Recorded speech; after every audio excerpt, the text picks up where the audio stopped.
Okay, let's jump right in. I'm Andrew Day. You are Connor Echols, and this is the very first episode of our new podcast, NonZero World, where we will break down the latest developments in U.S. foreign policy and other global news and interview a leading expert or activist. To gain access to full-length episodes of NonZero World and other exclusive content, listeners should go to Robert Wright's NonZero newsletter on Substack and become an NZN member today. So, Connor, in this week's issue of The Earthling, which is the weekend edition of the NonZero newsletter, which we co-author along with Robert Wright, our meatiest and most topical item is definitely the one about the situation in Syria. Earlier today, you and I interviewed Bassam Barabandi, who was previously a Syrian diplomat, but who has defected, I guess you could say, from the Assad regime, and now he's hoping for a peaceful post-Assad future for his country. We're going to play that interview after our news roundup. And the first news story we wanted to start with is indeed the one about the dramatic turn of events in Syria. So, Connor, what's been going on there this past week? Yeah, so like you said, Andrew, there has been a really remarkable turn of events in Syria this past week. After about 4 years of a more or less completely frozen civil war, a pair of opposition groups, one a controversial Islamist group and the other a loose coalition of militias affiliated with Turkey, mounted this really rapid offensive that in a matter of days has managed to take several of Syria's largest cities in a row, and now appears potentially like it could lead to the actual fall of Bashar al-Assad's regime. Most notably, as we're talking right now, Friday morning, rebel groups are approaching Homs, which would be the third major city that they would capture, and would be this major strategic point that kind of connects the southern part of Syria with its Mediterranean coast. If they take that, the theory is that that's pretty much it for the regime. All of this has really highlighted the extent to which the balance of power in the Middle East has shifted over the past year due to this conflict that we've seen between various members of the so-called axis of resistance and Israel on the other side, as well as the U.S. to a lesser extent. At this point, Iran has made fairly clear that it is not going to seriously step in to try to change what's happening on the ground in Syria. Russia has made extremely clear, Russia being another major ally of Assad's that has been, very distracted by its war in Ukraine, has also made clear that it won't be stepping in to really help as it did back in 2015. So what we're seeing is, all of a sudden there may be a genuine fall of the Assad regime, or at least a very dramatic change to the composition on the ground. This presents a lot of thorny questions for the future of Syria, depending on the pace of events. We don't know how Trump will respond to this once he's in office. We don't know if this group that is this controversial Islamist militia, if they'll be able to moderate, as they have claimed, and distance themselves more completely from their past associations with groups that the U.S. considers to be terrorists, like Al-Qaeda and ISIS. And so all of those concerns are really in the air. They've taken steps to try to calm that. But as you can see, it's a complicated situation. So we're going to kind of leave more discussion of this to the interview later, but hopefully that will be able to kind of shed more light on this very rapidly developing thing. So with that, I'll probably send it right back to you, Andrew, for our next news bite.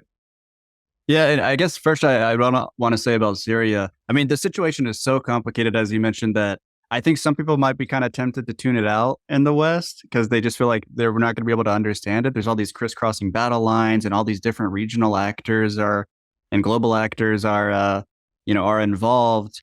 But it's like really important. This situation is really important for thinking about geopolitics. It's kind of like a nesting doll of conflicts. Like it's a civil war inside a regional war, inside this global superpower power competition, between Russia and the U.S. So like you, I hope this week's Earthling and our interview shed light on the conflict, and I definitely think they will. This guy we interviewed was really interesting and insightful. Our next story is on President Joe Biden's unusually sweeping, expansive pardon of his son, Hunter Biden. And this story does indeed relate to U.S. foreign policy somewhat, as I'll explain shortly.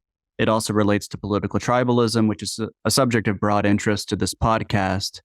So until the pardon, Hunter Biden had been awaiting sentencing in two separate cases. He had pleaded guilty to charges related to not paying taxes, and he had been found guilty by a jury of his peers on charges related to the illegal purchase of a gun.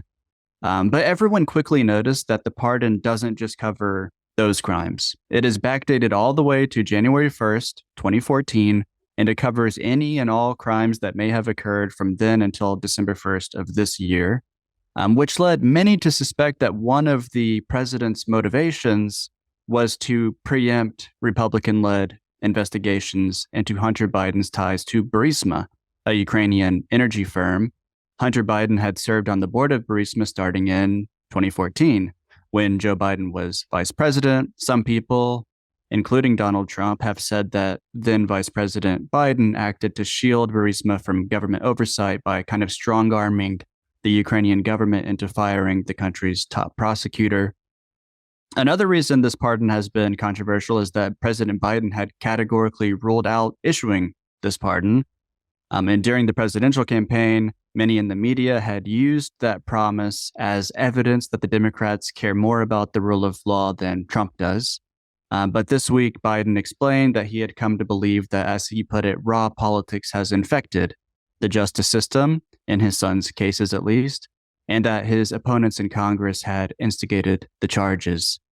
So the intensely tribal character of American politics is at play here. It does seem to have infected the justice system, which is supposed to be neutral and in some cases, in some sense, apolitical, though obviously, opinions differ on which side, red or blue, did the most to cause the infection. And just to wrap up, I'll note that on the NonZero podcast episode that aired on Wednesday, Bob and psychologist Paul Bloom debated the pardon. Paul Bloom defended it. Bob criticized it. And I'll also note that this week's Earthling includes a poll so that our readers can weigh in on the issue. The poll asks whether the pardon was justified, unjustified, or something in between. And so for our next item, I'm going to talk a little bit about I'm going to stay on the topic of Trump, and I'm going to talk about his nominee for Secretary of Defense, Pete Hegseth. So we've covered him previously here on NonZero, but as some of you may know, he's facing increasing pressure to withdraw his name from consideration for that position amid a series of varyingly lurid allegations related to potential sexual misconduct and even sexual assault, as well as alcohol abuse and Islamophobic comments while intoxicated at company events, including an attempted chant of "Kill all Muslims" that he made, and that was reported by several members of the staff of a nonprofit that he had previously worked for. Of course, Hegseth has said that he will, quote, never back down, unquote, in the face of all of this pressure. And he is trying to back up that promise with a series of meetings on Capitol Hill this week. He met with some prominent senators who have expressed reservations about his nomination, but it remains unclear whether he was persuasive in those conversations. And also unclear is whether Trump intends to back up his candidate, as there are now reports that Trump is considering either replacing him with Florida Governor Ron DeSantis or Iowa Senator Joni Ernst, both of whom come from a more hawkish wing of the Republican Party. So you would expect them to sort of be in line with a lot of the early Trump picks who favor a more muscular U.S. foreign policy abroad and, military force where necessary, as well as strong competition with China, among other things. Advocates of foreign policy restraint are hoping that if Hegseth is removed, that he'll be replaced with Elbridge Colby, who was also a member of the first Trump administration, though his name has not been mentioned very much as being under consideration. So it's unclear if that will happen. I'll briefly mention, too, that Trump announced his pick for the number 2 job at the Pentagon, which he plans to give to Steven Feinberg, who is a billionaire founder of a private equity firm called Cerberus Capital Management. That nomination will be less controversial in many ways than Hegseth's, as Feinberg has far fewer personal issues that have come to light. But he does have a number of professional ones that have good government advocates worried, including prior investments in defense firms and the fact that Cerberus, this organization that he's run, owns an organization called Tier 1 Group that infamously trained several members of the Saudi team that killed journalist Jamal Khashoggi in 2018. Of course, they deny that training had anything to do with that, but those ties are sure to face scrutiny in Feinberg's hearing. Interesting. So our next news item is about the Russia-Ukraine war. Russia captured more Ukrainian territory in November than in any other month since September 2022. That's when Ukraine mounted a highly successful counteroffensive to roll back Russian advances and recapture lost territory. And we note in the Earthling that the New York Times had reported in November 2022 that Mark Milley, who remember was at the time the chairman of the Joint Chiefs of Staff and thus America's top military officer, Milley had been arguing in White House discussions that the U.S. should push for peace talks to kind of lock in Ukrainian gains if possible. His thinking was that things were not going to get any better for Ukraine, and so they should sue for peace ASAP. While others in the administration, including Secretary of State Antony Blinken, said that Ukraine had the momentum and should keep pushing for more territory. And Bob would consider me remiss if I didn't also mention that he authored a piece in the Washington Post around that time, making essentially the same argument as Milley did.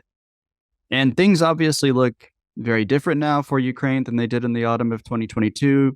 Ukraine is very much on the back foot. Its forces are demoralized. And as I mentioned, last month was the worst one in quite a long time in terms of territorial losses. And we'll have a bar graph in the Earthling that illustrates that. Though I'll say there hasn't been like a huge breakthrough. Like Russia didn't overwhelm Ukrainian lines in the east, and it's not like marching toward Kiev. But they are accelerating the pace at which they're taking territory. In a few minutes, we're going to have a more in-depth discussion of the Ukraine war. Maybe get into an article I wrote recently called "Donald Trump is Ukraine's Best Hope for Peace," in which I argue that Trump will be well positioned to resolve the conflict. But for now, I'll kick it over to you, Connor. Yeah, sure. So I'm excited for more of that discussion soon. But first, I wanted to talk a little bit about the chip war between the U.S. and China that has been kind of this broader tech war that has been, going on for probably about 6 years now, maybe since the initial restrictions that Donald Trump placed on Huawei, but that has escalated under the Biden administration. Just this week, we saw a raft of new export restrictions issued by the Biden team that are aimed at slowing China's development of powerful microchips and that will restrict Chinese companies' access to various materials necessary for that and, importantly, chip-making equipment.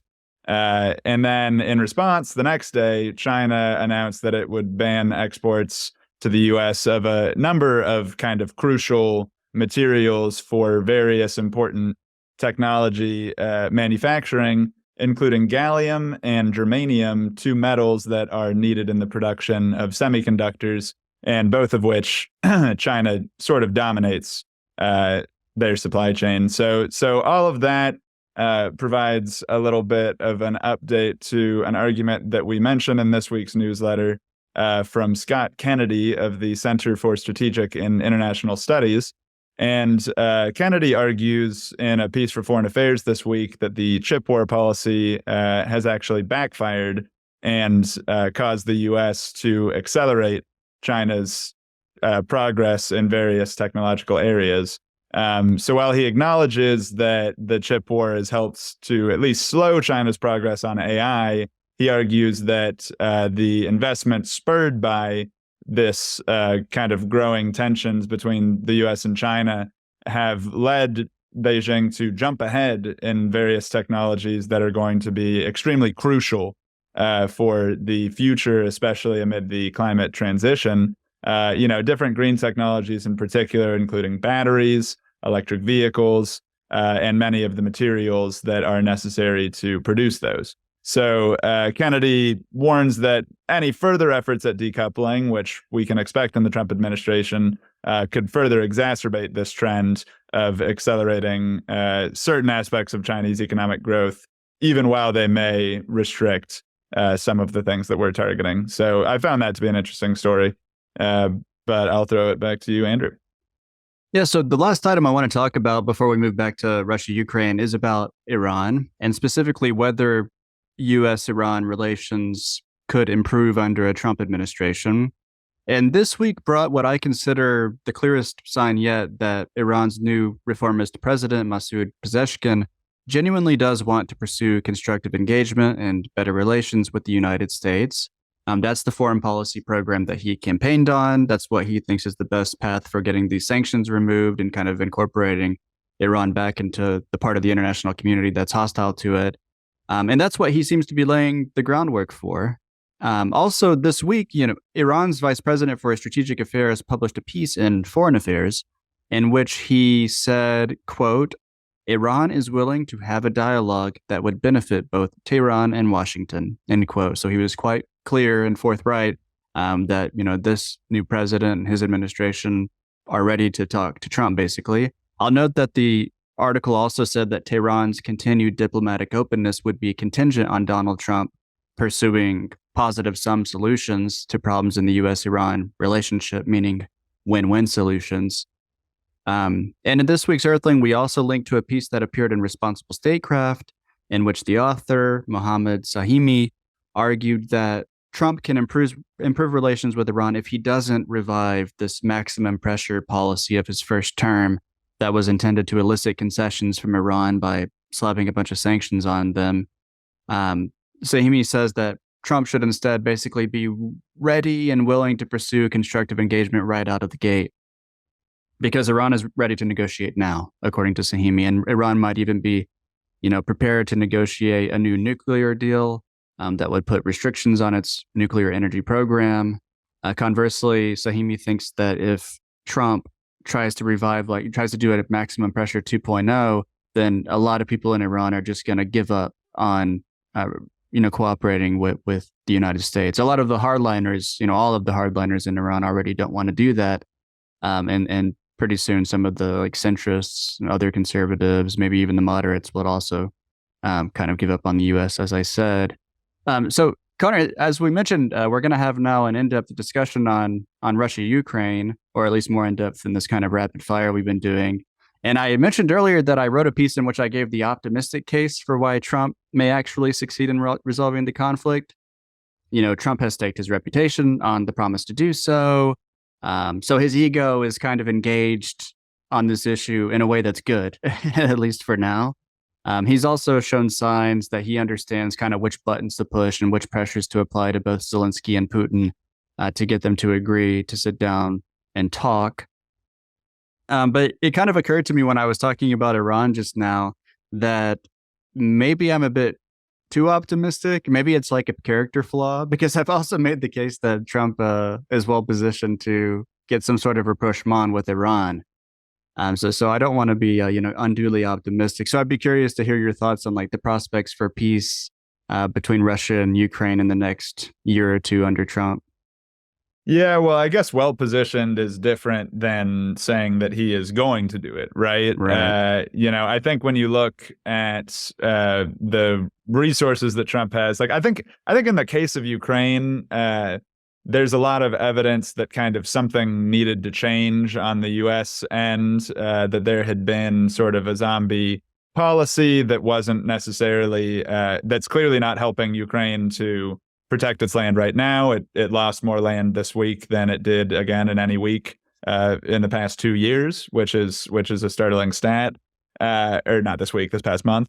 And we're kind of seeing a war of attrition set in that most military analysts argue favors Russia on the battlefield. So sort of the entry of a new player into the game will almost inevitably shake that up.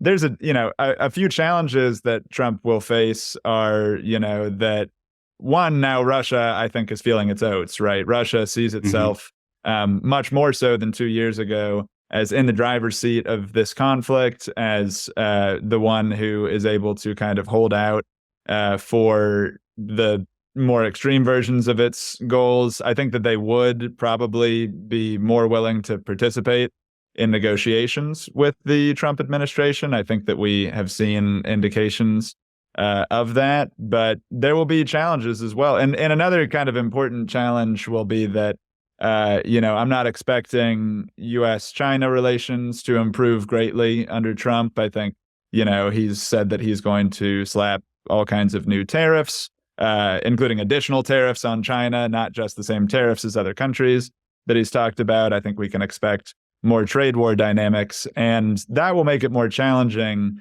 for the U.S. and China to potentially cooperate on bringing Russia and Ukraine to the table, because China is, as the other great power and as a close partner of Russia's in the world, is the only other country that may be capable of convincing Russia to kind of make these concessions that it might not otherwise like to. It's able to push different buttons than we are. So I think that that's going to be an interesting challenge and would be a good early test of like U.S.-China relations too.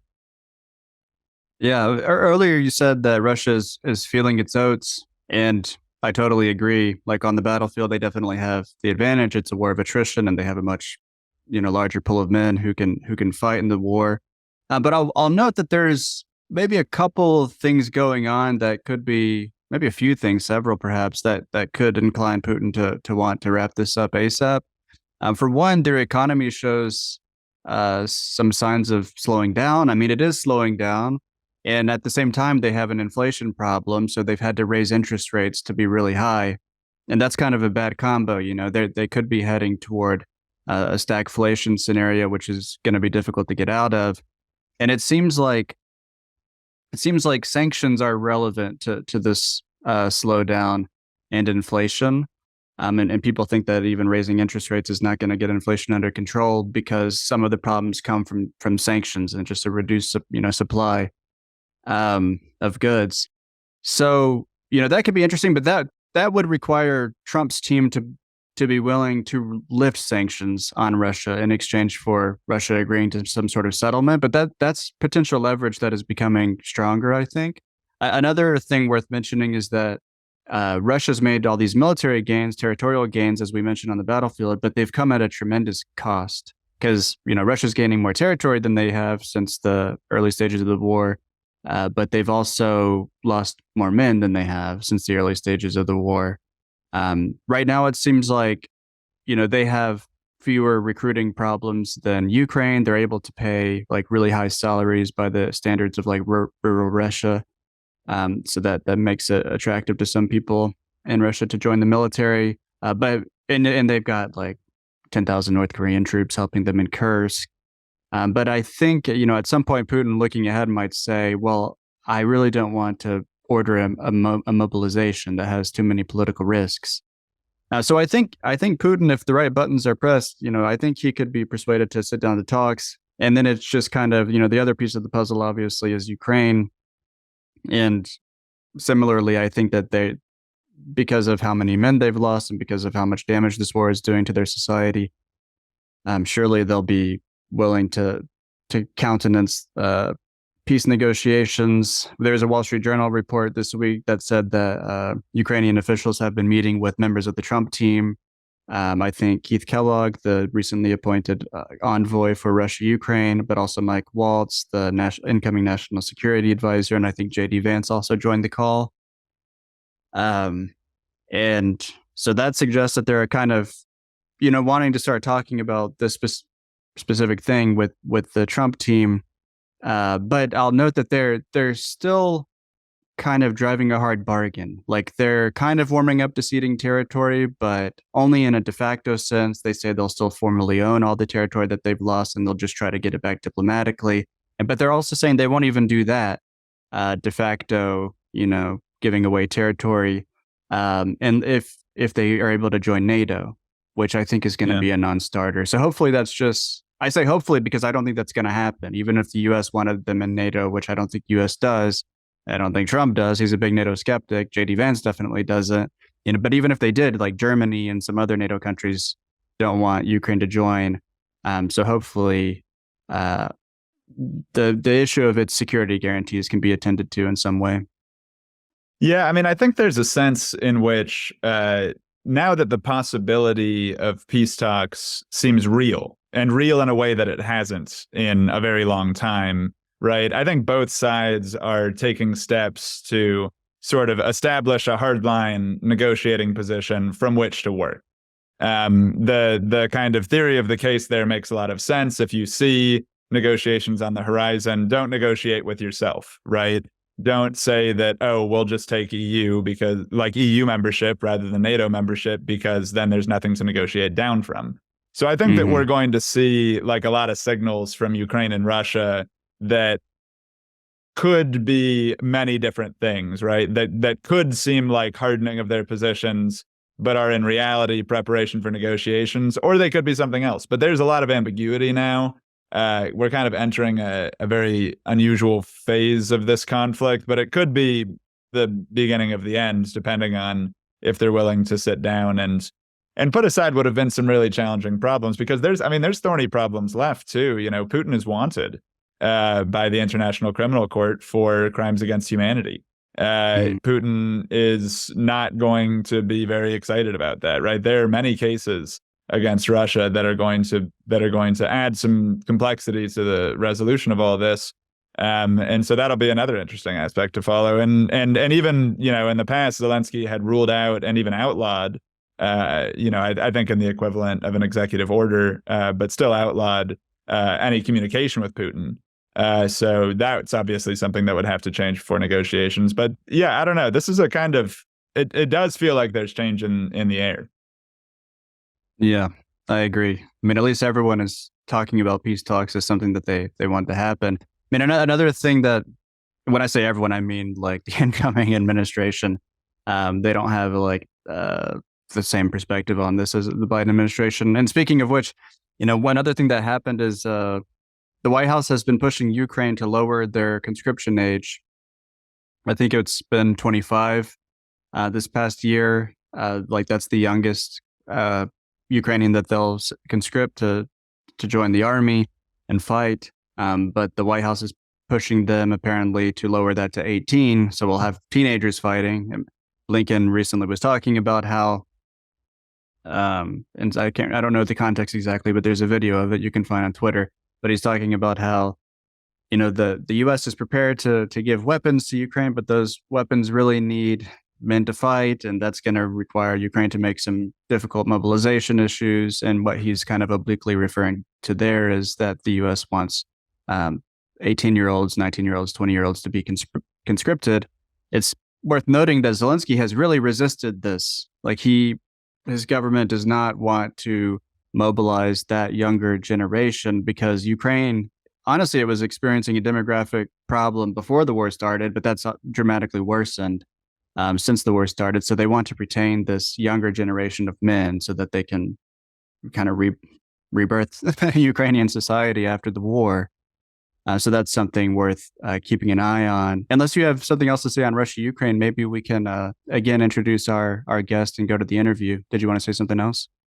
No, let's get headed to our interview, which, just to remind everyone, is with Bassam Barabandi. He was a diplomat for Syria from the late 90s until 2013 when he defected, and he has since supported the revolution, or kind of the opposition to the regime, after having been a member of it. I think it's a really great interview, so I hope that you do stick around to listen. But if you want to kind of find his analysis more generally, he is on Twitter at Basam VA, and that is BASSAMVA.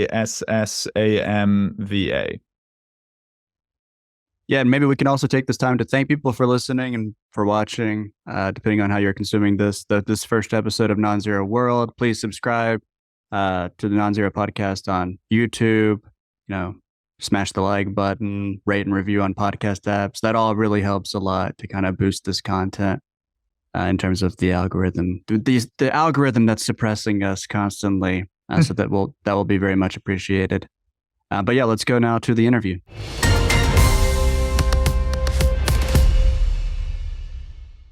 So Bassam, thank you so much for joining us. As Connor and I just mentioned, we will have already introduced you in the episode and described your background and told people how to find your account on X.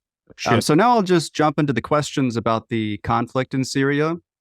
One of the features of this conflict that many people find a little bewildering is that there is a wide variety of players involved, including different rebel groups who are opposed to Assad, but who don't necessarily like each other. And of course, there are also militants involved who would like to bolster Assad's regime. So I was hoping we could begin with you walking us through these different militant groups. What are their ideologies, goals, geopolitical relationships? And when you're talking about HTS, which is the main rebel group that has been leading this lightning offensive, can you say a bit about its historical connections to Al-Qaeda and Al-Nusra Front and its kind of recent rebranding away from that? Yeah, thank you for having me. Look, this is groups. Let's start from the beginning, from the roots, so we understand where we are now. So we have revolution 2011. The people went to the street. They asking for basic needs, human rights, transparency because systems corrupted, rule of laws, this kind of basic stuff. The regime refused to accept this and start bombing the people. The people get armed, defend themselves. The regime failed. He get the Iranian to support him. Iranian, they have too many ambitions. They need to empire, Persian empire. They want to reach to Israeli border, Mediterranean, taking Iraq and Syria. So they found this great opportunity for them to be in Syria. The other sides who hate Iran, they start to tell the Syrian people, you guys, you need to defend yourself. This is the money. This is the weapons. Go and fight Assad. So Syria, little by little, it became a proxy wars between the regional countries. Plus, there's really need for change. The people in Syria, they were asking for the change. And they were fighting, defending their rights. At least that was valid till 2015. 2015, the Iranian failed. So they asked the Russian to come, to join. So they told the Russian, don't send your forces. Our forces on the ground. We need your air force. You destroy the Syrian, we take over. And that's so simple, so easy, so cheap. So the Russian involved in that sense. That allowed to have more than 1 million IDPs on the borders, internally displaced people. They extended the border. More than 8 to 9 million refugees. They left Syria. The refugees was played by both Iranian and Russian. So Russia used the refugees to push Europe to be more right wings. So all the right wings, political ranks in Europe, the main item in their agenda is the refugees. We don't need more refugees, which is right. They're correct. They've come their countries. But that's where they come, the refugees from Syria. Who brought them? The Russian airlines, the Russian forces. That's the connection from one. On the other hand, the Iranian, they are not accepted by Syrian people. They are different sect, different everything from us, different language, different religion, if you can say. So for them, spacing Syria make them easier for them to control it. So that we are talking from 2015 till 2011, till today, almost till today. During that process, we had many political dynamics. The American interfered. Unfortunately, the American and the Iranian, they reached to the nuclear deal 2015, 2016 at that time, and the cost was serious. So the American administration, Trump, Obama, and Biden, till today, they think dealing with the nuclear issue of Iran, it's worth it to sacrifice some parts geographically. And Syria was that part. So that will lead us to the Syrian groups, military groups. So the people there, they say, guys, everybody against us. We need someone to support us. We need some Turkey, Qatar, Saudi, Emiratis, American, everybody who's anti-Iran or anti-Russia, find this opportunity to weaken both these countries under umbrella of supporting Syria. But each one put his own condition. So the Islamist who comes from Qatar or Turkey, they say you should be Islamist. We cannot support people non-Islamist. And the people from the United States, they say you should be secular because we cannot support. I mean, the same people, same pool of people. So the people change their attitude toward the funders because if they think If we don't defend ourselves, we will be killed. So no matter who will give us the money, the support, we will be with them. Little by little, these people move from being revolutionary, freedom fighter, if you call, to be employees, to be people who work under that called military umbrella that gets support from someone. So the donors start to say, don't fight today, don't fight after tomorrow. Stop here, or go fight tomorrow. It's not anymore Syrian cause. Syrian become 100% proxy for other regions. One of the players was Al-Qaeda. They came from Iraq after ISIS, after the Iranian allowed ISIS to take over Mosul, they take a lot of Iraqi weapons. They came to Syria.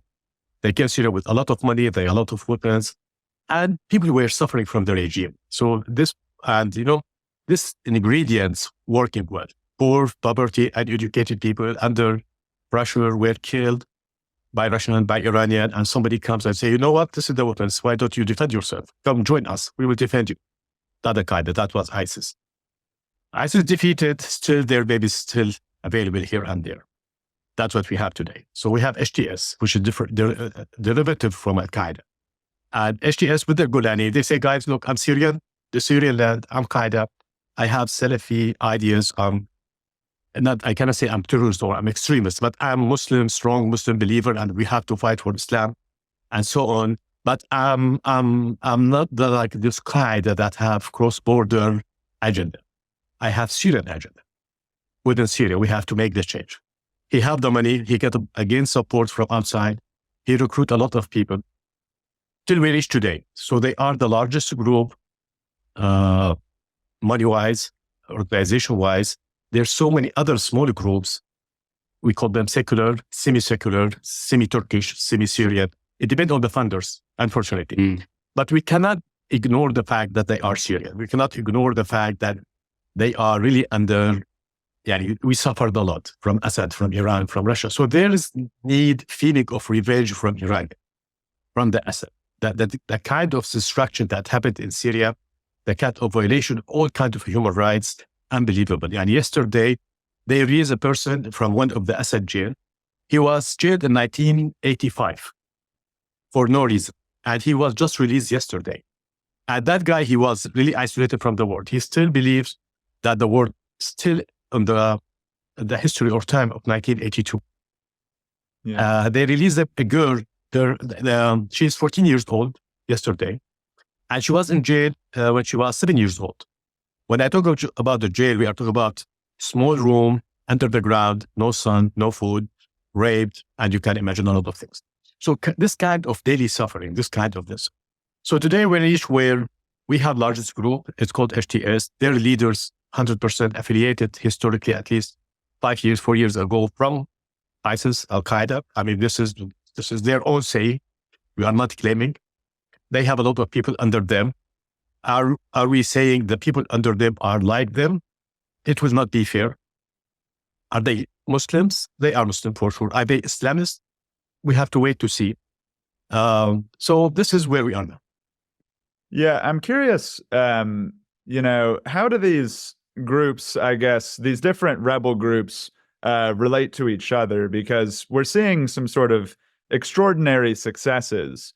It seems as if, Aleppo fell, Hama fell to the rebels, and it seems as if, as we're recording this here on Friday morning, December 6th, it seems like Homs may fall soon.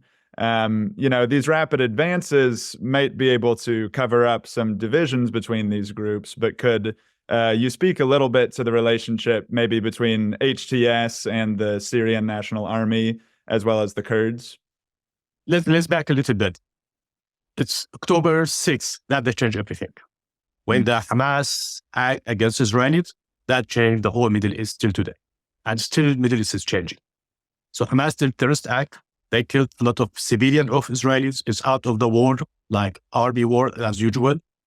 And we know the rest.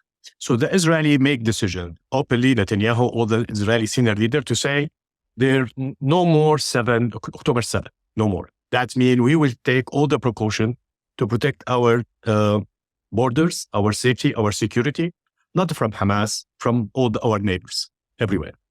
And we saw what happens in Hamas. We saw what happens in Hezbollah. Hezbollah was the turning point when Hezbollah was killed. the leader of Hezbollah, Hassan Nasrallah. So just imagine that the Lebanese people who are living in Idlib, they see their leaders who was killed 14 floors underground, all their mid-career officers by Bejar, they were killed, injured, 3,000. Iranian officers were killed. So these people, the Iranian people or pro-Iranian people in Syria, they lost all the incentive to fight. They are not anymore winning. They are no morals, no money, no future, no hope, no leadership, no shape of command. That from one.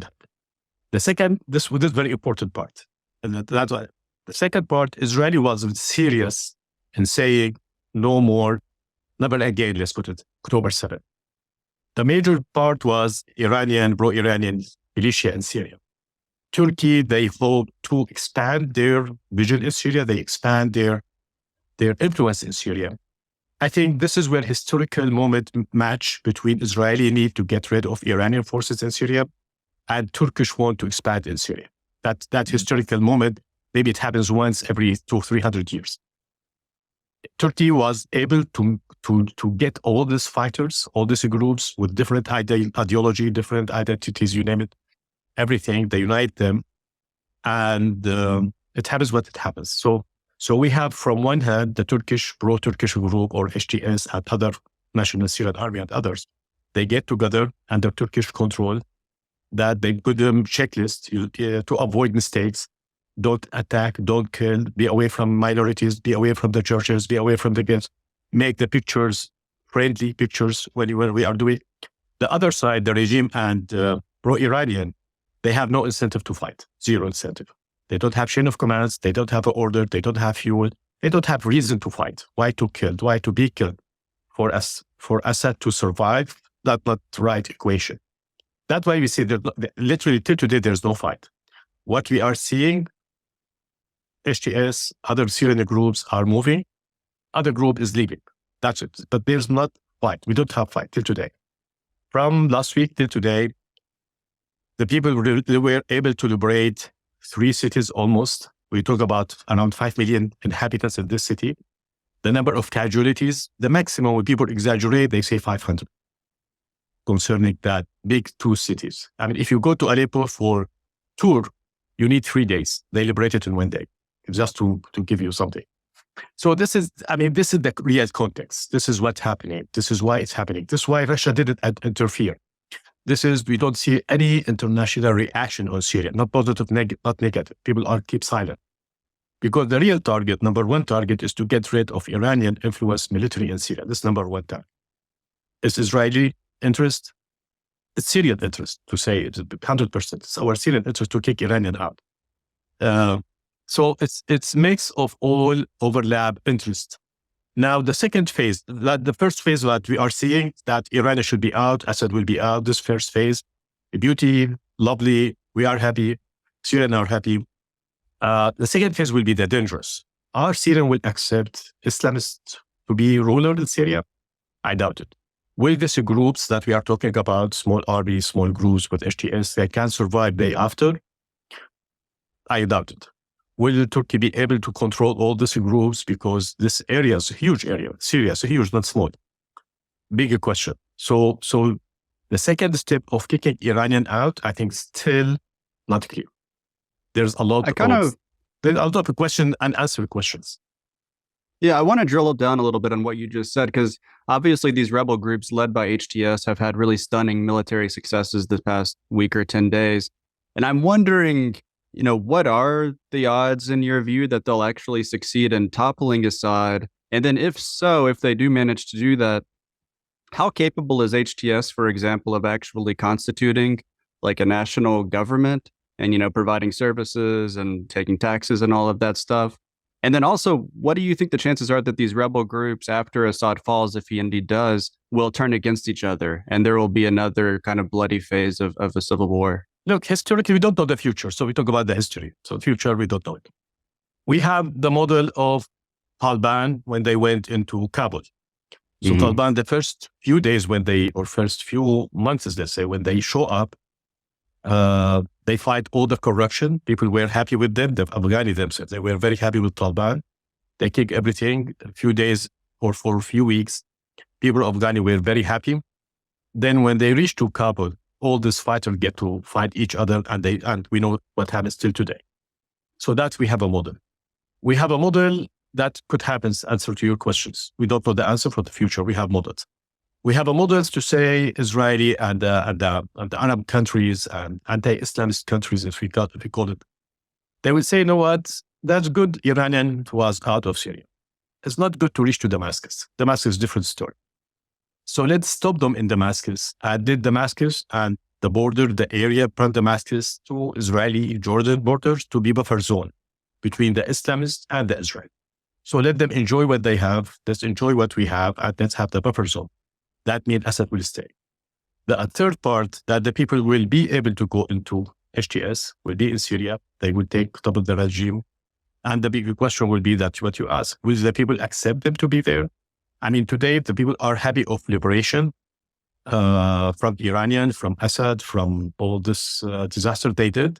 There's no sympathy with most of the Syrian of what Assad did and the Iranian.